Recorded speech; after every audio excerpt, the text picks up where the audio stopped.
Please refer to the specific model after it has been disassembled.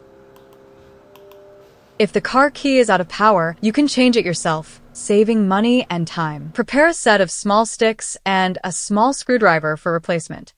Avoid damaging the car key during the process. Locate the latch button on the back of the car key. Pull out the mechanical key while holding down the button.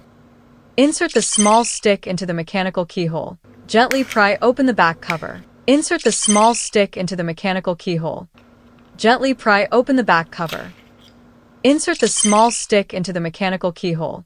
Gently detach the battery. Replace it with a graphene large-capacity battery for automobiles. The cover is back to the back panel.